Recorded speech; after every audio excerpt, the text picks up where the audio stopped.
신학자 중에 폴틸리히라는 사람이 있는데요. 이 폴틸리히는 교회의 사명은 세상이 가진 문제를 해결해 주는 것이라고 말하였습니다. 그리고 지금 우리가 살아가고 있는 이 세상의 문제가 무엇이냐면 바로 의미가 없는 것이 이 세상의 문제다라고 얘기하였습니다. 아무런 의미 없이 살아가는 삶이 지금 우리가 살아가고 있는 이 시대의 문제라는 거죠. 저는 이 말에 전적으로 동의합니다. 왜냐하면 많은 사람들이 아무런 의미와 목적 없이 살아가고 있기 때문입니다. 학생들 중에도요, 분명한 목적이나 또는 의미도 없이 공부하는 학생들이 많이 있습니다. 대학을 왜 가야 하는지도 알지 못하고 그냥 대학에 들어가는 친구들이 있다는 것이에요.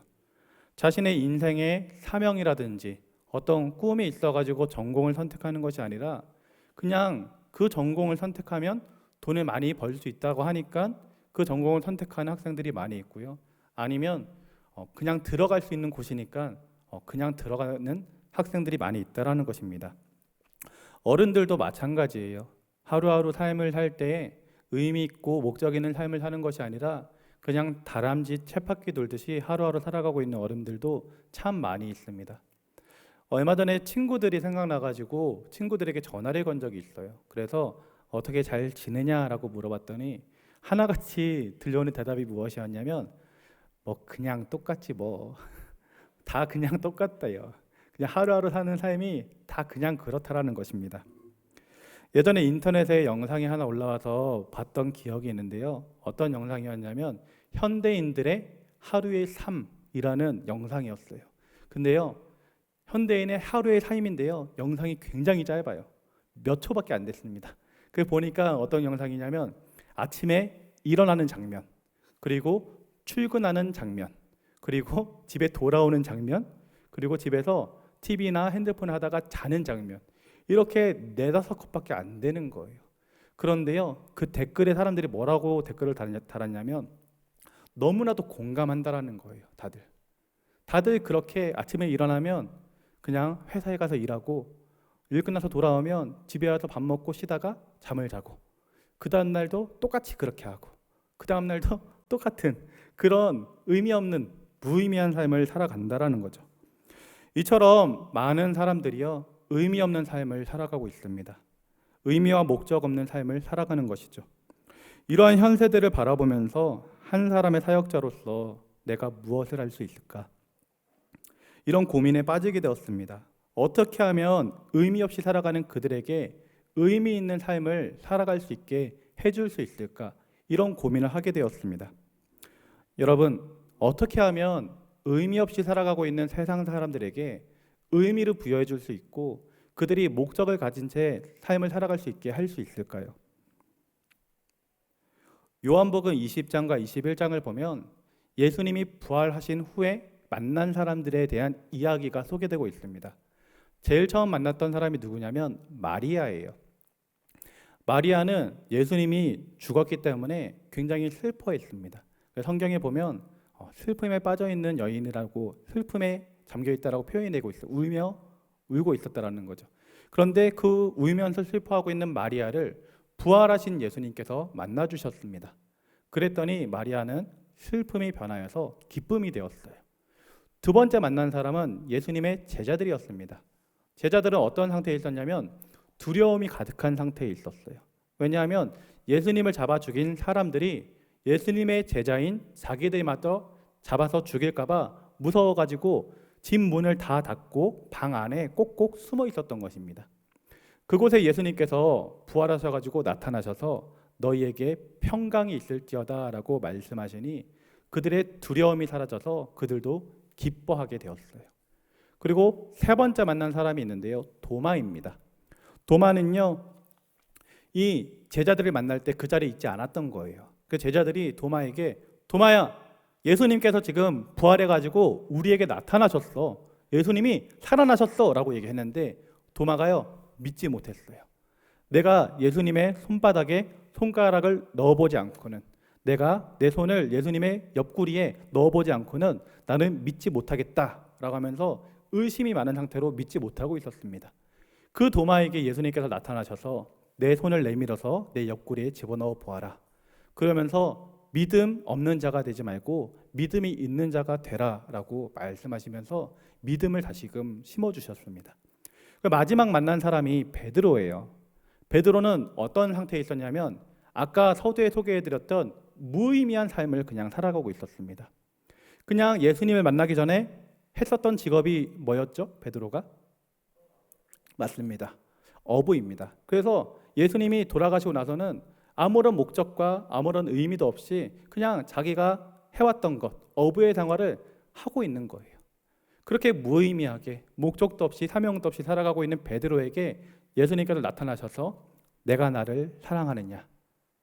내가 나를 사랑하느냐? 내가 나를 사랑하느냐? 3번을 물으시고 베드로가 네 주님, 제가 주님을 사랑합니다.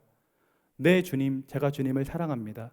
이렇게 3번의 대답을 들으실 때 예수님께서 베드로에게 사명을 다시금 줍니다. 내 양을 치라. 내 양을 먹이라. 예수님께서 베드로에게 사명을 주시는 거죠. 이렇게 예수님을 만났던 4명의 부류들은요, 이 사람들을 보니까 공통적으로 나타나는 모습이 있었습니다. 그것이 무엇이었냐면 그들이 회복되었다라는 것이에요. 마리아는요, 슬픔이 변하여서 기쁨이 되었고, 제자들은 두려움이 변하여서 기쁨이 되었고요. 도마는 의심이 많은 믿음 없는 자에서 믿음 있는 자로, 베드로는 사명과 목적과 의미를 다 잃어버린 상태에서 새롭게 사명이 부어지는 이 회복을 누렸다라는 것입니다.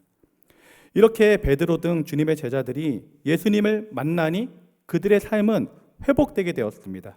그들의 삶에 드디어 의미가 생기게 되었고요.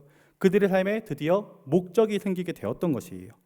그리고 오순절날 마가다락방에 제자들이 모여서 기도하기 힘썼을 때 그곳에 성령의 충만함이 임했더니 그 후로는 이 베드로가 능력 있는 복음의 전도자가 되어서 설교 한 번에 수천 명이 회심을 하고요. 안진뱅이한테 나사렛 예수 이름을 명하노니 일어나 걸어라 명했더니 그가 일어나 걷게 되고요. 심지어 9장에 보면 죽은 자도 살리는 그런 기적과 같은 일들을 베드로가 행했던 것입니다.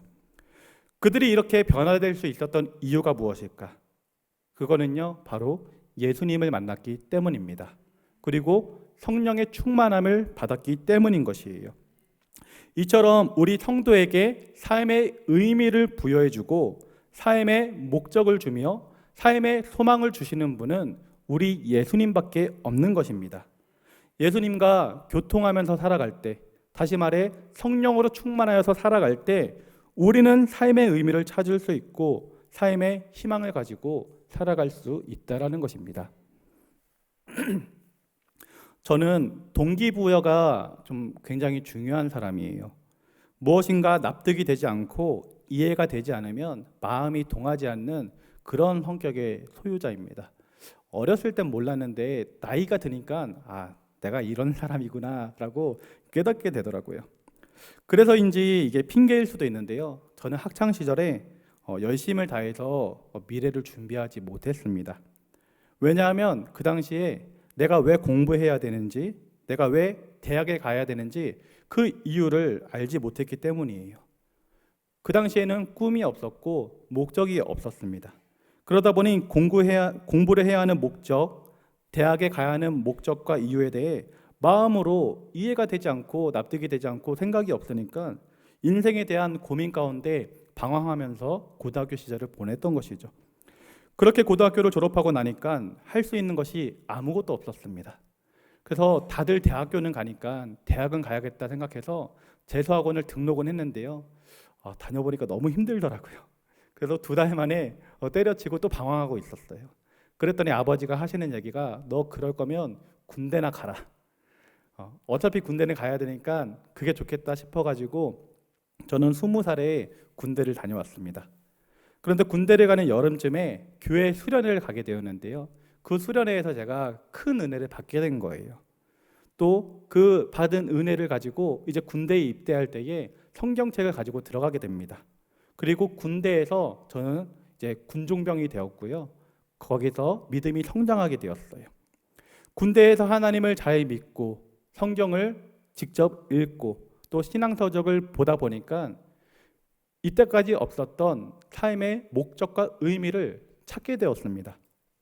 이 세상 것에는 진정한 의미나 소망이 있을 수 없지만 우리 예수님과 하나님 안에서는 진정한 의미와 목적이 있게 된 것이죠. 예수님을 만났더니 신앙으로 성숙해지니까, 신앙 안에 머물게 되니까 삶의 의미와 목적을 찾을 수 있게 되었다라는 것입니다. 그렇다면 아무런 의미와 목적 없이 살아가고 있는 사람들에게 삶의 의미를 줄 수 있는 방법은 무엇이냐?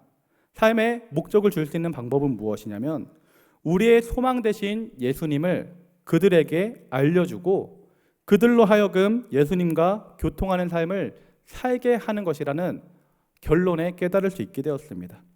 그들 또한 우리처럼 예수님을 믿고 또 예수님과 동행하여서 살아가면, 성령 충만하게 살아가면 그들이 의미 있는 삶을, 목적이 있는 삶을 살아갈 수 있게 된다는 거죠.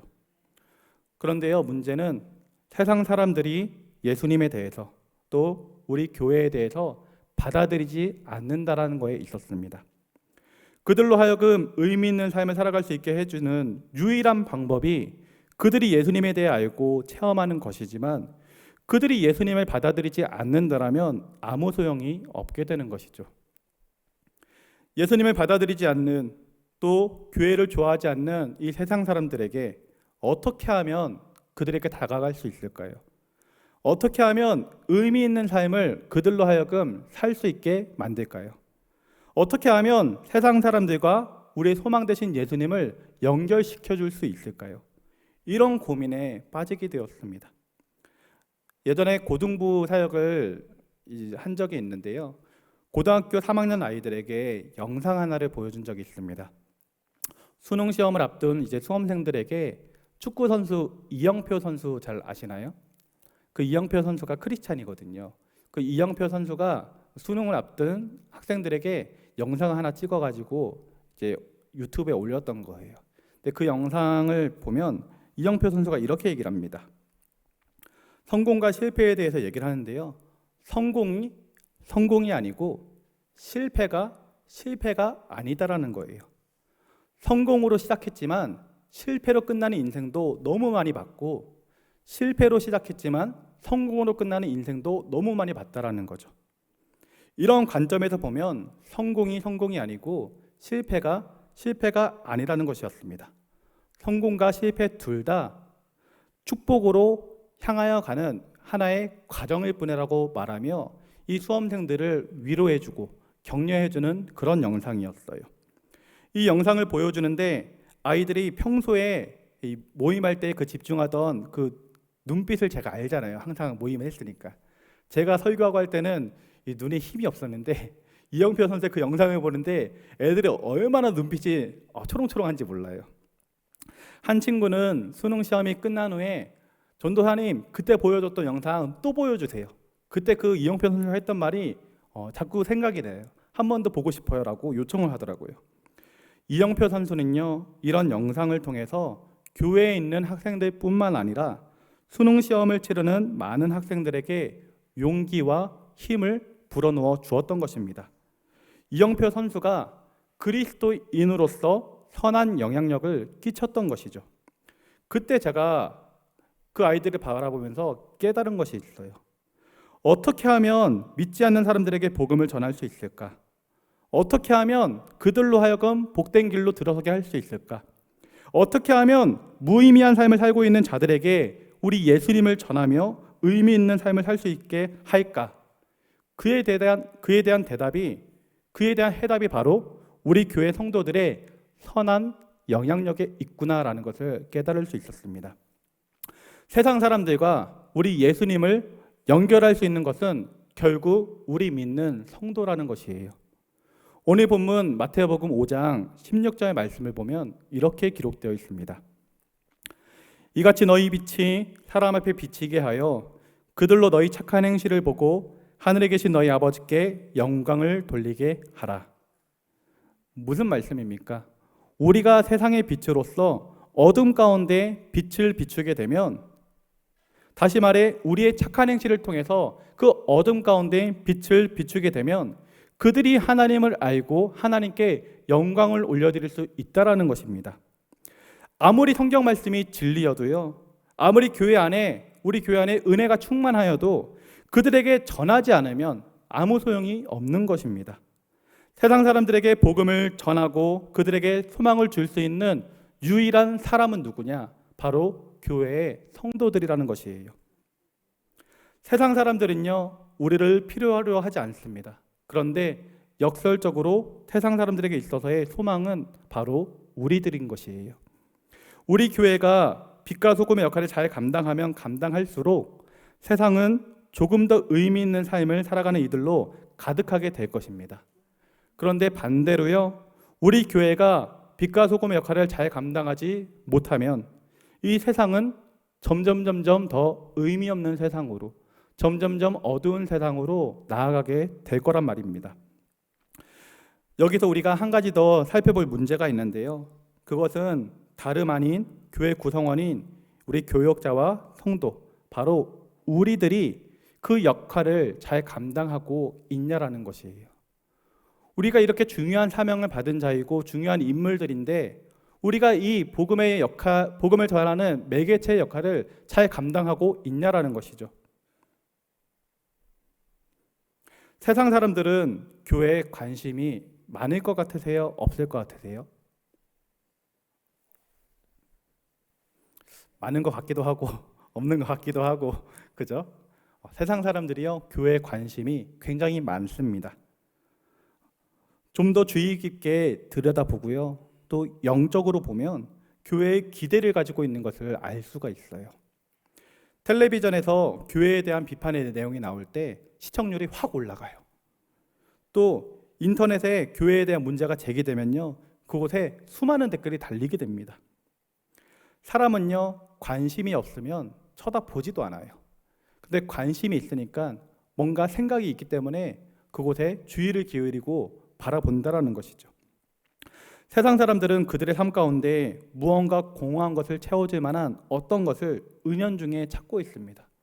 세상을 살아가면서 가지는 이 공허함을 해결하지를 못하는 거죠. 그래서 그것을 찾으려고 술을 마시기도 하고요, 담배를 피기도 하고요, 유흥을 하고 오락하고 또 운동을 하거나 또는 성공을 향해서 열심히 달려가거나 또 많은 것을 성취하기도 하는데 그들은 그 알 수 없는 공허함을 그런 것들로는 결국 달래지를 못하고 있습니다. 그들은 그 공허함과 무의미를 채워줄 무언가를 은연중에 기대하고 있는 것이에요. 교회에 관심을 가지는 것도 교회가 혹시 모를 이 공허함을 달래줄 수 있는 유일한 곳이 되지는 않을까 하는 생각이 그들 가운데 있다라는 것입니다. 제가 신학교를 다닐 때 둥지 모임이라고 하는 이 모임을 한 적이 있는데요, 제가 나온 학교가 한세대학교거든요. 한세대학교는 영산신학대학교로 시작해가지고 일반 학교인 한세대학교로까지 이제 확장된 곳이에요. 그러다 보니까 한세대학교에 들어오는 신입생 1학년들은 1학년 때 꼭 들어야 되는 수업이 있는데 그 수업이 무엇이냐면 기독교와 세계라는 수업입니다. 이 수업은 1시간은 목사님이, 그러니까 우리 강사이신 목사님이 1시간 동안 말씀을 전하고요, 나머지 1시간은 이 둥지 리더들, 신학생들인 둥지 리더들과 그 수업을 듣고 있는 학생들 한 7, 8명이 팀이 돼가지고 둥지 모임을 하는 그런 수업이었어요. 저도 이 수업에 둥지 리더로 신청하여서 갓 대학교에 입학했던 학생들에게 이 복음을 전하고 또 교회에 대해서 전하며 이 사역을 했던 적이 있습니다.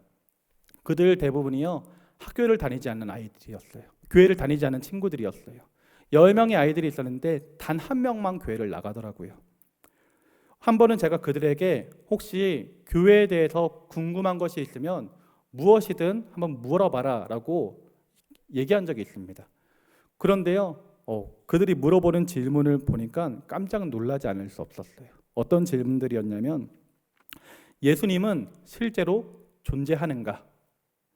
안 믿는 자들에게 왜 기독교를 믿으라고 강요하는가? 예수 믿어야 천국 간다는 말이 진실인가? 진실이라면 천국이 있다는 것을 어떻게 확신하는가? 신학을 전공하면 무엇을 배우는가? 왜 같은 성경 말씀인데 다른 말을 하는가? 왜 교단이 다른지, 방언은 무엇인지, 하나님을 믿는 확실한 이유가 증거가 있는지.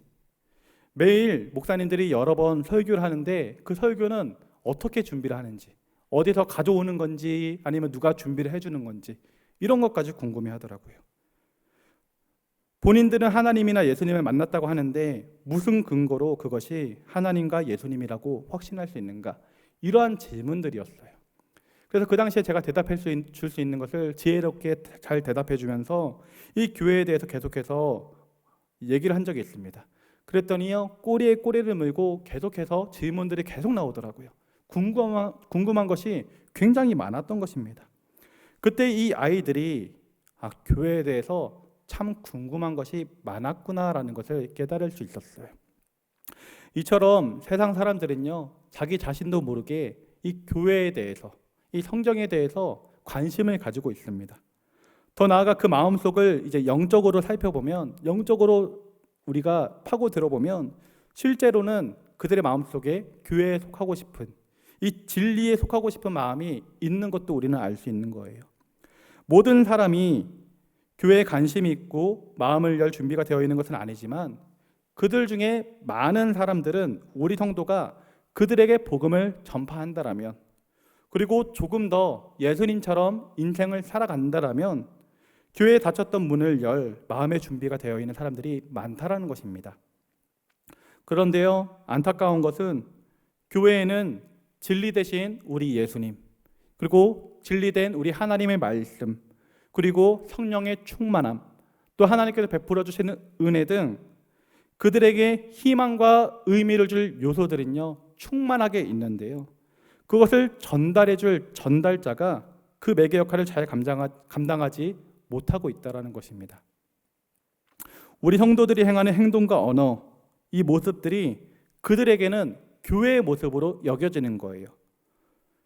성도가 교회에서는 거룩한 듯 행동하는데 세상에 나가서는 이기적이고 거룩하지 못한 삶을 살게 되면 세상 사람들은요, 성도를 욕하는 게 아니라 교회를 욕하게 되고 우리 하나님을 욕하게 된다는 것입니다. 그래서 우리 교회를 보고 우리 하나님을 보고 이기적이라고, 저곳은 위선적이라고 얘기를 하는 것입니다.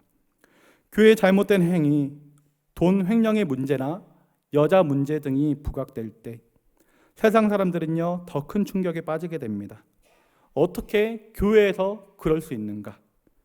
그동안 쌓았던 선행과 영향력은 온데간데 없어지고 우리 교회는 너무나도 속이 상하게도 거짓 종교가 되어버리는 것입니다. 이러한 모습을 볼 때 세상 사람들은요, 교회를 가리켜 이기적이고 위선적이며 거짓된 곳이라고 여기는 것입니다. 교회의 성도들은요, 세상 사람들을 전도하려고 그들을 구원하려고 하지만 역설적이게도 그들이 교회에 안 나오는 이유는 교회의 성도들 때문이라는 것이에요. 복음 성가 중에 맛을 잃은 소금이라는 찬양이 있어요. 그 찬양의 가사를 보면 현 세대의 교회의 모습을 비판하며 회복되길 소망하는 마음에 가사가 쓰여진 것을 볼 수가 있습니다. 제가 그 찬양의 가사를 잠시 읽어드리겠습니다. 드라마 끝까지 보다 지각 예배, 스포츠 중계 보러 일찍 귀가, 다음 주는 바캉스를 떠나오니 오 주여 해변으로 임하소서. 장로님의 기도 때는 낮잠 보충, 목사님의 설교 때는 설교 비판. 하지만 축도는 받아야지. 아멘 끝나자마자 서둘러 퇴장. 성가대가 노래하면 실력 평가. 안 가져온 헌금 찾아서 뒤적뒤적. 밥 먹을 땐 누가 볼까 눈만 껌뻑. 술 마시고 담배 필 땐 무실 논자. 목사님이 몰라준다 투덜투덜. 보기 싫은 사람 있어 교회 바꿔. 그래도 헌금은 꼬박꼬박. 왜냐? 봉사하면 그 대가로 복을 받을 테니. 내가 믿기 편한 방식으로 자기를 위한 예수님을 만들어내고 마음에 드는 말씀을 골라 자기에게 이롭도록 해석하지. 내가 믿기 편한 방식으로 나를 위한 예수님을 만들어내니 십자가에 못 박히신 예수님은 없네. 세상의 소금이 되어 썩지 않아야 하건대 이처럼 맛을 잃은 소금이 되었으니 주여 맛을 잃은 소금처럼 버림받아 던질 게 두렵사오니 이제라도 주님 앞에 모든 것을 회개하고 자복합니다. 주여 지난날의 생활들을 눈물로써 회개하고 자백하오니 어지러운 세상 속에 이제는 소금되게 하소서. 이 찬양은 20년 전, 아니 아마 그 이전에 쓰여진 찬양입니다. 현대 교인들의 예배의 태도, 신앙생활하는 모습을 비판적으로 담아낸 것이죠. 아마 지금 시대에 이와 같은 찬양이 다시금 발견된다라면 이 지금 읽어드렸던 찬양의 가사보다도 더 적나라한 가사들이 포함되지 않을까 또 생각해 보게 됩니다. 세상 사람들이 아무런 의미 없이 살아가게 된 것, 그것은요 바로 우리 교회의 책임입니다. 우리는 전도에서 사람 수를 늘릴 생각만 하였지 믿음의 본을 보일 생각은 못하므로 오히려 그들에게 반감을 사게 되었습니다. 그들은 영적으로 우리를 필요로 하고 있지만 결과적으로는 우리가 그들의 손길을 뿌리쳐버린 것이에요. 여러분, 교회의 머리가 누구시죠? 우리 예수님이십니다. 그렇다면 교회의 몸은 누구입니까? 바로 여기에 있는 우리들입니다. 교회의 머리 되신 예수님께서는 우리에게 당신의 뜻을 분명하게 알려주셨어요. 서로 사랑하라. 내 이웃을 내 몸과 같이 사랑하라. 내가 내게 말한 모든 것을 가르쳐 지키게 하라. 예수님께서는 분명히 말씀해 주셨습니다. 교회의 구성원인 여러분과 제가 이 뜻을 이루어드리지 않는다면 예수님의 그 뜻은 무용지물이 되는 것입니다. 머리가 손발이 없이 무엇을 할 수 있겠습니까? 이것은요, 머리가 중요하다는 것이 아니라 손과 발 된 여러분과 제가, 다시 말해 우리들이 그만큼 중요하다라는 것입니다. 신학자 몰트만은 교회의 사명을 가리켜서 이제 보이는 교회와 보이지 않는 교회가 있다라고 말하였어요. 보이지 않는 교회는 이제 교회에서 드려지는 예배와 교육 같은 것입니다. 이것은요, 세상에 잘 드러나지 않는 이 예배와 교육 같은 거예요. 그리고 보이는 교회는 무엇이냐면 세상 사람들이 볼 수 있는 건데 교회에서 행하는 전도라든지 구제라든지 선교를 말합니다. 이 보이는 교회, 다시 말해서 교회 안에서 드려지는 예배와 교육, 이 보이지 않는 교회와 보이는 교회, 전도하고 선교하고 구제하는 것, 이것이 적절한 긴장의 끈을 유지한 채 두 가지가 동시에 잘 행해질 때 그 교회는 교회의 사명을 잘 감당하고 있다라고 보는 것이에요. 그런데 중요한 것은 이 보이지 않는 교회인 예배와 교육, 그리고 보이는 교회인 구제와 선교 등 이것을 행하고 이루어가는 것이 누구냐면 바로 성도라는 것입니다. 바로 여기에 앉아있는 우리들이라는 것이에요. 성도들이 움직이지 않으면 교회의 사명을 이룰 수 없게 되는 것입니다. 사랑하는 성도님들이 내가 하나님의 일을 감당하는 소중한 한 사람임을 기억하시기 바랍니다. 우리 한 사람 한 사람이 올바로 서 있지 못하고 세상의 빛을 비추지 못하며 주의 일을 감당하지 못한다면 이 세상은 점점 어두워질 수밖에 없는 것입니다. 어느 도시의 시장이 이 전망대에 올라가 가지고 이 도시의 야경을 쫙 봤어요. 그러니까 야경이 굉장히 멋진 거예요. 그래서 이런 생각을 합니다. 이 불빛들을 내가 한 군데 모아놓으면 얼마나 멋질까? 그래가지고 큰 건물을 세워놓고 그 도시에 있는 모든 전등과 불빛들을 그 건물 안에 다 집어넣었습니다. 어떻게 되었겠습니까? 그 마을이 엉망진창이 되어버린 것이죠. 교회는요, 분명히 세상의 소금과 빛이에요. 교회가 무너지면 세상도 함께 무너지게 되고 교회가 일어나면 세상도 함께 일어나게 되는 것입니다. 빛과 소금 된 교회의 사명을 이루어 나가는 것은 다름 아닌 우리의 성도들이라는 것이에요. 사단 마귀가 아무리 우리를 방해한다 할지라도 세상 사람들이 살아가고 있는 이 세상이 사단 마귀가 지배하고 혼탁한 어둠이라 할지라도 우리가 온전히 서 있는다라면, 하나님의 빛과 소금의 역할을 감당하는 우리 성도가 온전히 서 있는다라면 그것 자체로 빛의 역할을 감당하여 어둠을 몰아내는 것이고 소금의 역할을 감당하여 맛을 내는 것이란 말입니다.